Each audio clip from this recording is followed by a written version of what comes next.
My name is Juliana, and today we're going to talk about Section 3.2 of the AICE International History textbook. Why did the League of Nations fail to keep peace in the 1930s? First, let's talk about the failure of disarmament.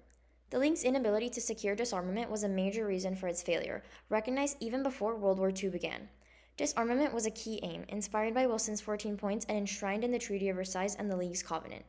By 1930, only Germany had disarmed as required, while other powers did not fulfill their commitments. The World Disarmament Conference opened in February 1932, with over 60 nations represented, including the USA and the USSR.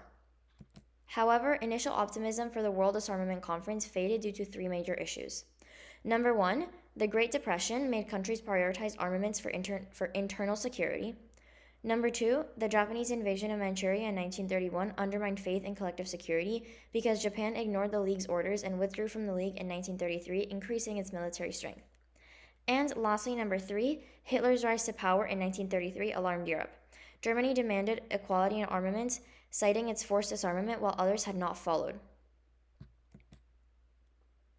So France refused to disarm, fearing German aggression, which led to Hitler withdrawing Germany from both the World Disarmament Conference and the League in October of 1933. Hitler justified withdrawal by claiming that Germany was left vulnerable while others rearmed, but this was a biased account, ignoring Germany's security guarantees because of the Locarno treaties and the reality of the Treaty of Versailles. With Germany and Japan out of the League and rearming, other powers also increased armaments, leading to the collapse of the Disarmament Conference. Next, let's talk about reasons for actions taken in response to the crises in Manchuria and Abyssinia. First, let's talk about the crisis in Manchuria. Japanese expansion in East Asia alarmed the USA and Europe, threatening their trading rights in China. In 1931, Japan invaded Manchuria, and then China appealed to the League, which ordered Japan to withdraw. The League set up the Lytton Commission to investigate. While the investigation was ongoing, Japan consolidated its control and renamed the region Manchukuo. The Lytton Report, which was released in October 1932, found fault on both sides, but recommended Manchuria to be returned to China under the League's oversight. In February 1934, the League voted overwhelmingly to accept the report, and Japan alone opposed it. So Japan ignored the League, maintained its occupation, and withdrew from the organization. And then Britain and France, weakened by the Great Depression and unwilling to confront Japan militarily or economically, took no effective action, exposing the League's powerlessness and weaknesses. Next, let's talk about the crisis in Abyssinia. In 1935, Italy invaded Abyssinia, and they were a League member since 1923, and the Emperor of Abyssinia appealed for help. The League unanimously condemned Italy and discussed sanctions, but action was limited because of various reasons. Number one, Britain and France saw Italy as a vital ally against Germany, which can be seen in the Stresa Front, and they feared war with Italy, and they didn't want to jeopardize their alliance.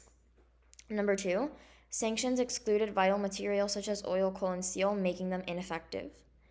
Number three, Britain and France secretly negotiated the Hoare-Laval Pact, proposing to partition Abyssinia and give most of it to Italy, so it was basically pointless.